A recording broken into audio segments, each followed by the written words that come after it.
And whatever these guys are making a pretty penny, all fully guaranteed as well, Conman. Well, and that's why if you're Tampa, it's like, come on. Like, I think about McDaniels, where McDaniels turned the plane around when he was going to be the head coach at Indy, but he already had, a head coaching gig in Denver. It's like Liam Cohen's never been a head coach. Like, how often is this going to happen? Especially when you look at the season, like, are they going to be great every single year? Yeah, but he lied.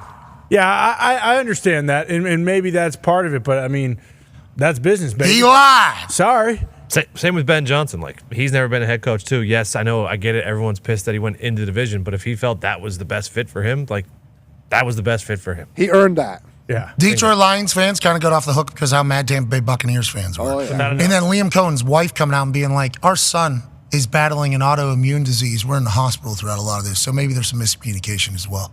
Maybe our side hasn't been told. And everybody's like, whoa.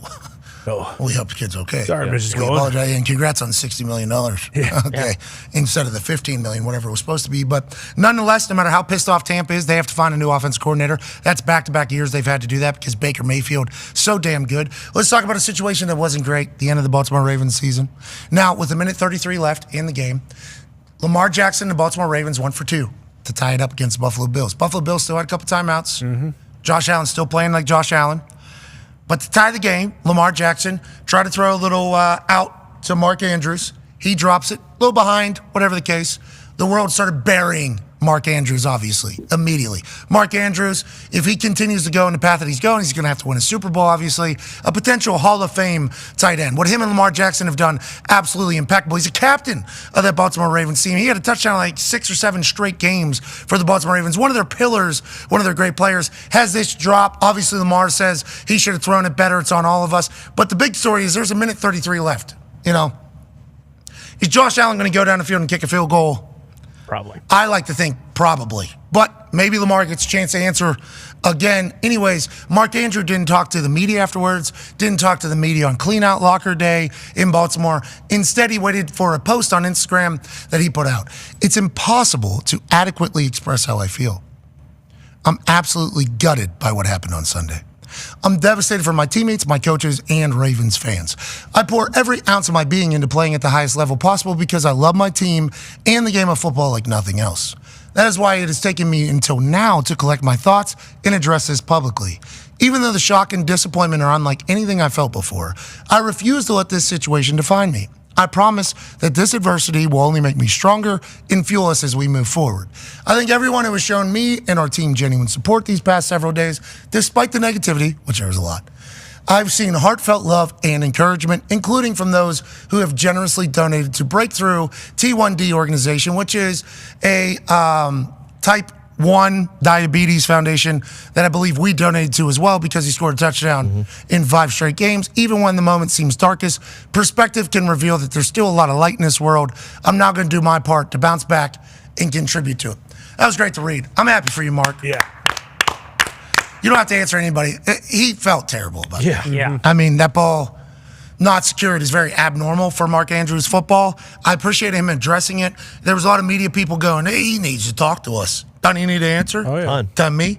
He needs to answer to me for what this is. I think there are some rules for players having to speak to media, so I assume there'll be some sort of fallout from that entire thing. Him doing it this way, collecting his thoughts, not saying anything too stupid immediately after a game, I think is good, but obviously there's people that think it's terrible. Yeah, and Cam Newton said it best yesterday. It's not as if just athletes should be held to this standard, everyone should. But, I mean, it sucks. And I think that message is awesome, too, just because it shows how, hey, you guys feel bad. Like, you have no idea how pissed off I am about this. Like, of course I wanted to catch the damn ball. It just didn't happen. And also, 1:30 left, 2 timeouts for the Buffalo Bills at home. Yeah, just acting like that one was over. Exactly, acting as if that's going to overtime. Yeah. Like, no matter what, because he dropped that. Like, I think we all agree the Bills are still winning that game in regulation. Like, it's not as if... That's how we feel, but obviously football could be different, and I assume the Baltimore Ravens defense would say, well, there's a chance we get a 3 and out. Sure. And we get the ball back and we actually go win that thing.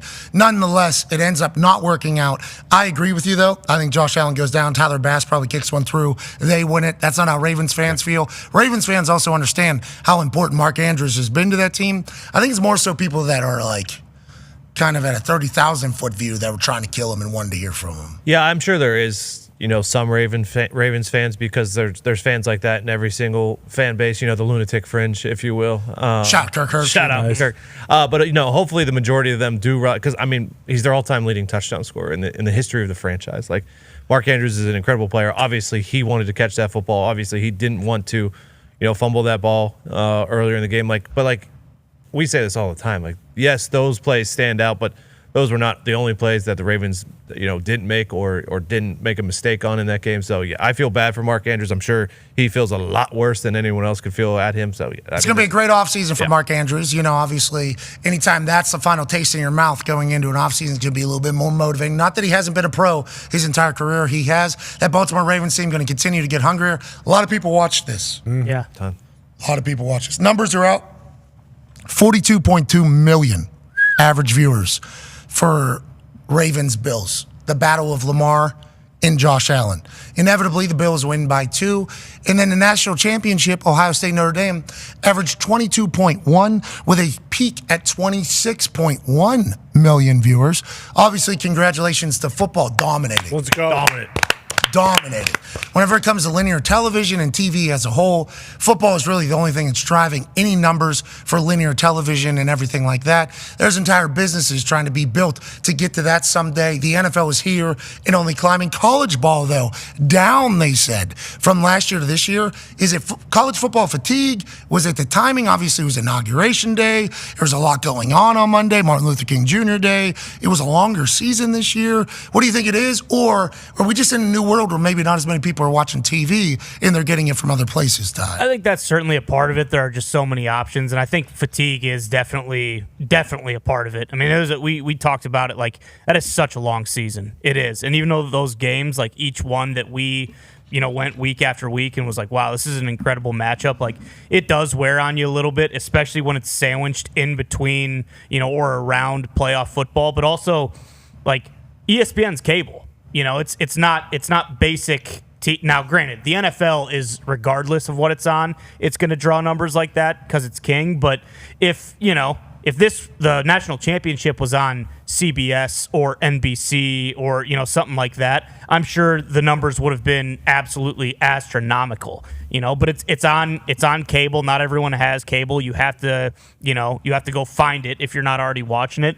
But I mean, I don't think they have anything to be worried about. I think they look at it as a whole, and it's like, hey, this still crushed. 22.1 million average viewers is a huge number. That's a lot of people. Largest non-NFL event for ESPN of the year. There's been some breaking news from the College Football Playoff. The 2027 National Championship will be in Las Vegas. Oh, wow. Congratulations to Las Vegas getting the College Football National Championship. Next year, it's in Miami down at the Orange Bowl. The following year, it'll be in Las Vegas. I'm excited to see how it all works out and continues. Will they change the schedule in the calendar so it doesn't draw out as long? 12-team playoff, more schools get a shot to shine, starting at 12, counting down to 1.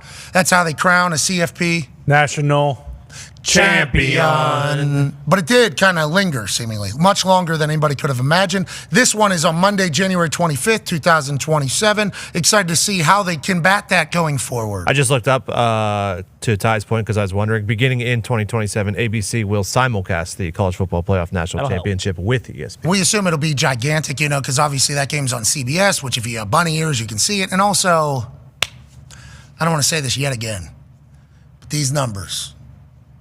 Sure. Black boxes, some people have them, some people don't. Math equation, who's what?